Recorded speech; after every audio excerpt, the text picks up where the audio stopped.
The drive back to Harveston felt like a ticking time bomb. Marshall gripped the steering wheel, his knuckles turning white with every mile closer to the town we once called home.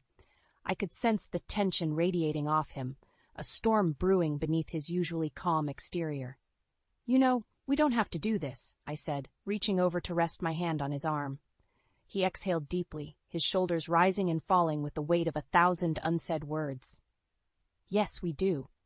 Dad needs us, and it's time we face the mess Callie has made of things." Callie.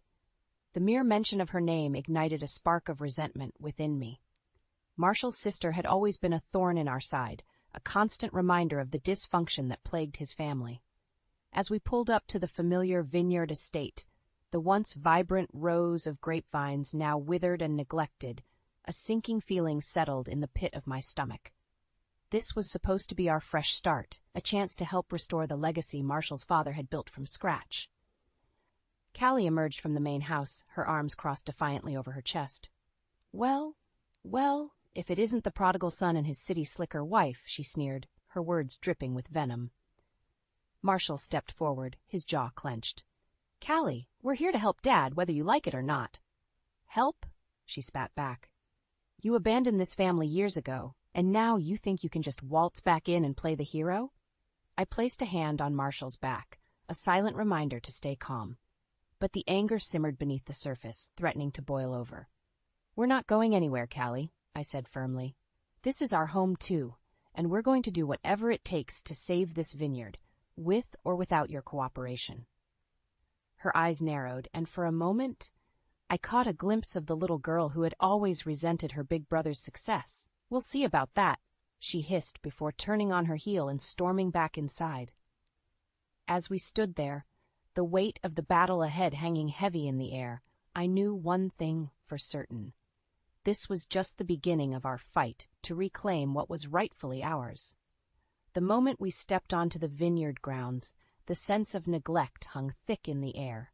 Rows upon rows of grapevines withered under the unforgiving sun, their once lush leaves now a sickly brown hue. "This is a disaster," Marshall muttered, running his fingers along the brittle vines. Callie emerged from the shadows, a smug grin plastered across her face. "What did you expect? You left me to handle this place all on my own." "Clearly, you haven't been handling it at all," I retorted, gesturing to the desolate fields surrounding us. Her eyes narrowed, and she took a step closer, her voice laced with venom. "Oh, like you two could do any better. This place was doomed the moment Dad started losing his mind." Marshall's fists clenched at his sides, but before he could respond, a feeble voice called out from behind us. "What's all this ruckus about?" We turned to find Theo shuffling towards us, his once proud stature now hunched and frail. The sight of him broke my heart, this once vibrant man reduced to a mere shell of his former self. "Dad," Marshall said, rushing to his side. "We were just assessing the situation." Theo's eyes narrowed as he surveyed the dying vineyard. "It's fallen into quite a state, hasn't it?" "That's why we're here," I chimed in, shooting a pointed glare at Callie. "To help get things back on track." Callie scoffed, her arms folded defiantly across her chest. "And what exactly do you know about running a vineyard, city girl?" Before I could respond, Marshall stepped between us, his jaw set in determination. "Enough, Callie. Juniper and I have been doing our research, and we have some ideas that could really turn things around." "Oh, you mean like the last time you had a brilliant idea that nearly bankrupted us?" Callie sneered. The air grew thick with tension, and I could see the hurt flickering behind Marshall's eyes. He opened his mouth to respond, but Theo raised a weary hand, silencing us all. "That's enough, both of you," he said, his voice barely above a whisper. "We're a family, and we need to start acting like one if we want to save this place." Callie rolled her eyes, but for once she remained silent. As we stood there, surrounded by the crumbling legacy of everything Theo had built, I knew this was only the beginning of our uphill battle. The musty scent of old ledgers and forgotten paperwork greeted me as I stepped into the dimly lit office. Callie had insisted on handling the vineyard's finances herself, but her constant deflections had raised too many red flags to ignore. I ran my fingers along the dusty shelves, pulling out binder after binder filled with haphazard records. Something wasn't adding up, and I was determined to get to the bottom of it. Hours ticked by as I pored over the numbers, my eyes straining in the weak lamplight. And then, buried beneath a stack of invoices, I found it. A series of unexplained wire transfers, all traceable to an offshore account. My heart pounded as the realization sank in. Callie had been siphoning money from the vineyard right under our noses. The sound of footsteps in the hallway snapped me back to reality. I quickly gathered the incriminating documents, stuffing them into my bag just as the door creaked open. Well, what do we have here? Callie drawled, leaning against the doorframe. Snooping where you don't belong, as usual. I straightened my spine, refusing to cower under her accusatory glare. I think you and I both know exactly what I found in here, Callie. Her eyes narrowed, and for a moment I saw a flicker of panic cross her features. But just as quickly, it was replaced by a cold, calculated smirk. You don't have a clue what you're talking about, she scoffed. But by all means, run along and show Marshall your little findings. See if he believes his precious wife over his own flesh and blood. My fingers tightened around the strap of my bag, the documents burning a hole in my side. She was right. Accusing her without concrete proof would only serve to drive a wedge further between Marshall and me. But as I looked into her eyes, cold and unyielding, I knew this was just the beginning. She may have thought she was untouchable, but I would stop at nothing to expose her lies and bring her crumbling empire down around her. This isn't over, Callie, I said, my voice low and steady. Not by a long shot. With that, I brushed past her, my mind already whirring with a plan to bring her to justice. She wanted to play dirty? Fine. I was done playing nice. From that moment on, the battle lines were drawn, and I knew there would be no turning back until one of us emerged victorious, no matter the cost. The tension in the air was thick enough to cut with a knife as we gathered in Theo's study. Marshall's hand found mine, a silent gesture of solidarity amidst the storm brewing around us. Theo leveled us with a steely gaze, his once warm eyes now clouded with disappointment. I thought bringing you two back would help mend this family, he said, his voice wavering, but all you've done is sow more discord and chaos. Callie sat beside him, her expression one of smug satisfaction as she watched our faces fall. Dad, that's not fair, Marshall protested. We're only trying to help save the vineyard to preserve your legacy. Theo shook his head, his shoulders sagging under an invisible weight. By airing our dirty laundry for all to see? By accusing your own sister of what exactly? I opened my mouth to speak, but Callie beat me to it. Lies and baseless accusations, that's what, she spat, shooting me a venomous glare.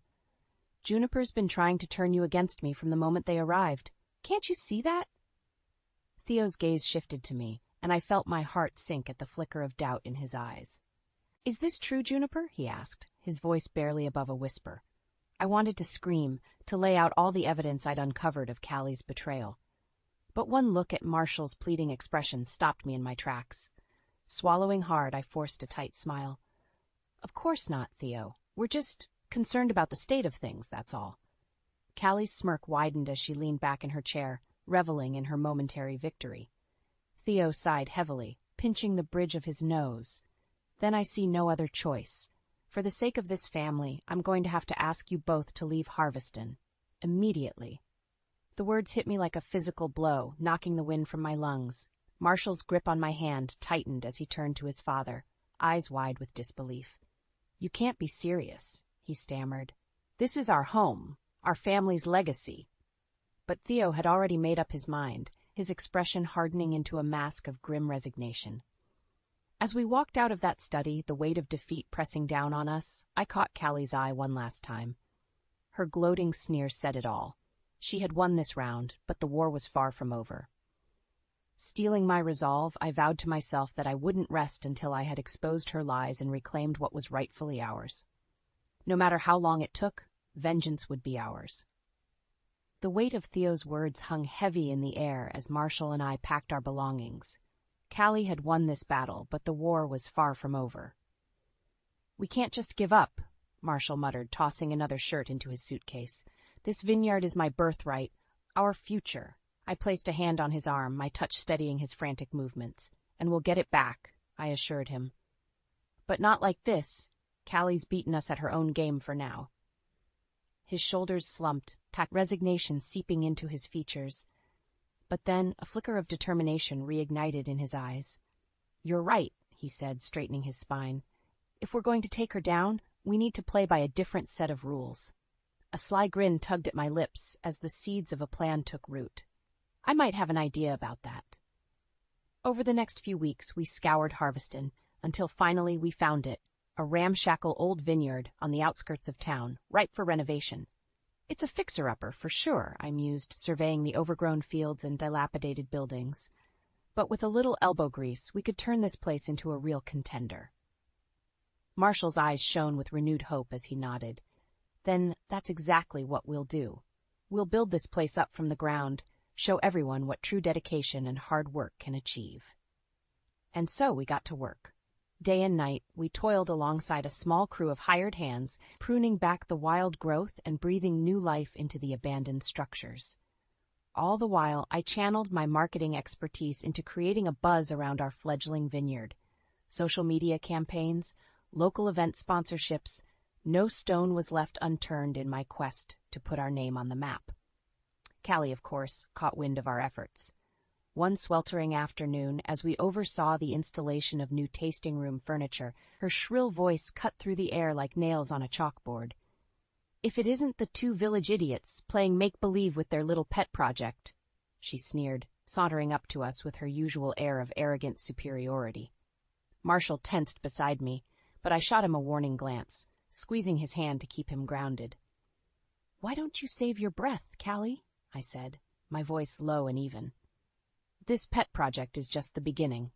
Soon enough, everyone in Harveston will know that there's a new wine empire in town, and you're not running the show anymore." Her eyes narrowed to slits as she processed my words, but I could see the flicker of unease behind her bravado. Deep down, she knew her reign of terror was coming to an end. With a huff of disdain, she spun on her heel and stormed off, leaving us to revel in our small victory. The future stretched out before us, ripe with possibility and the promise of long-awaited payback. This time, we wouldn't be stopped. This time, justice would be ours. The grand reopening of our vineyard was a sight to behold. Sleek new tasting rooms beckoned visitors, while lush, vibrant vines stretched as far as the eye could see, a true testament to our blood, sweat, and tears. As guests began to trickle in, sampling our first offerings and marveling at the transformation, a familiar figure slipped through the crowd. Callie, ever the drama queen, couldn't resist making an appearance. Well, if it isn't Harveston's newest little sideshow," she drawled, sauntering up to me with a condescending smirk. "Color me impressed that you two actually managed to get this ramshackle place up and running." I lifted my chin, refusing to be baited by her taunts. "Why don't you have a glass, Callie? Maybe you'll finally taste what real quality wine is supposed to be like." Her eyes narrowed at the barb, but before she could retort, a small crowd began gathering around us, drawn in by the palpable tension. "Is there a problem here?" Marshall appeared at my side, his expression guarded as he took in the scene. Callie's gaze flickered between us, and for a moment I saw a glimmer of unease behind her bravado. Forcing a sickly sweet smile, she waved a dismissive hand. "No problem at all, dear brother. I was just admiring your quaint little establishment." The lie was as transparent as her heavily made-up face, but the crowd had already begun to lose interest, drifting back to the tasting counters and live music. Leaning in close, Callie's smile morphed into a sneer. "Enjoy your 15 minutes, you two. Before long, this silly little vanity project of yours will be nothing but a distant memory." With that parting shot, she pivoted on her heel and stormed off, leaving a bitter taste lingering in the air. But as the night wore on and the crowds only grew thicker, that bitterness gave way to a newfound sense of triumph. Word was spreading like wildfire, and our wines were the talk of the town. "Can you believe this?" Marshall murmured, wrapping an arm around my waist as we surveyed the buzzing scene. "After everything, we're finally making our mark." I nodded, unable to shake the giddy smile from my face. "This is only the beginning," I assured him. "Soon the whole region will know the name of our vineyard, and the dark days of the past will be nothing but a distant memory." In that moment, with the sweet taste of success on my lips, I knew our fight was far from over, Callie wouldn't go down without a bitter struggle. But for the first time since our return to Harveston, I allowed myself to revel in the knowledge that we were finally on the path to victory, and vengeance, once so elusive, was finally within our grasp. The sweet taste of success was quickly soured as the whispers began to circulate around Harveston. Rumors of financial impropriety, of embezzlement, and mismanagement, all leading back to the once untouchable Callie. It started with a few disgruntled employees, tired of being pushed around and underpaid.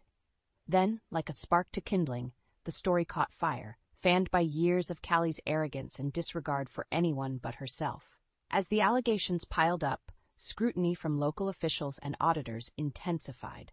Suddenly, the once glamorous Callie found herself backed into a corner, her perfectly curated world crumbling around her. It was almost poetic justice when the news finally broke, a special report on the local news, complete with damning evidence of Callie's misdeeds. Footage of her lavish spending sprees, bank records detailing the siphoned funds, all laid bare for the world to see. Marshall and I watched in stunned silence as the report unfolded, a twisted sense of vindication settling in the pit of my stomach. "She brought this on herself," Marshall murmured, his voice thick with a mixture of anger and remorse. "All these years, stealing from our family, our legacy." I placed a hand on his arm, offering what little comfort I could. As much as Callie had wronged us, seeing her so thoroughly disgraced had to be a bitter pill to swallow. In the days that followed, the fallout was swift and merciless.